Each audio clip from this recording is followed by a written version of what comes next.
Stephen's on top of me. Next common, very common one is the arm bar. Okay? So I'm like so, Stephen grabs my arm. I know he's going to do an arm bar. Right? That's it. Stephen grabs my arm. Guess when I know he's going to do an arm bar? Now. Right, that was it.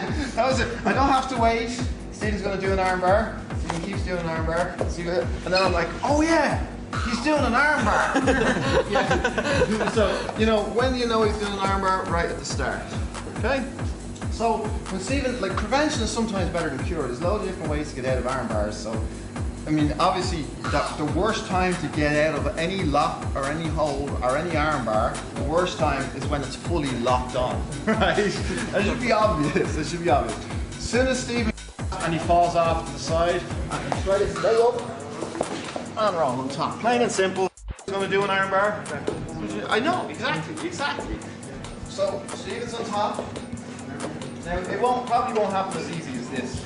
But I mean, fighters might stay down low, they might be grabbing and working an arm, slowly but surely they're staying low and working an arm. I also know now he's about to pop up. Right? I can't see it, but I know. He's staying low and he's grabbing an arm and then he's going to pop up, leg over, an arm bar. Right? So as soon as I know he's got the arm and I can't get my arm back out, I'm going to be prepared to go with it. Okay, so he's got his arm. As soon as he's kicked his leg over, that's when I'm going to sit up and go with it. Okay, now, it won't work as easy as that, and that looks a bit too simplistic. If you can do it, if you've got the timing, great. Okay, but we'll say that hasn't worked like that. But do aim to get it, aim to get it. Again, it works on a lot of beginners or intermediate people, because it kind of advertised at the start, which is why yesterday when you were doing it, I would say it's not the actual arm bar that's important, it's the start of your move that's important. Okay, we'll say it hasn't gone like that, right?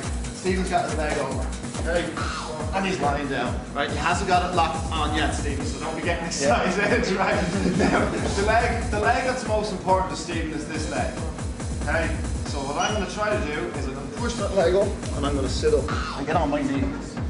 Right? Getting onto your knees is the most important part. So, now I'll be doing this as Steve is falling. I know Stephen is down now, right? I understand he's down now, but I'm going to do this as he's falling. Basically, I want to get my head down there. I want to get this, clear this. So you just sit up for a second. So you're just going into the move, right? So just here, you're just going into the move. It's not on the I'm going to get my head through, get onto my knees, and get up on top.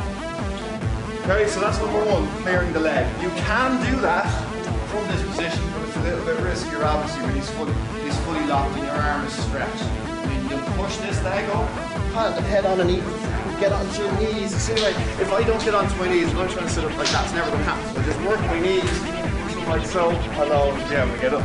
Okay? So that's the first one. Clear that leg with your hand. You don't necessarily have to use your hand. Clear it with your head.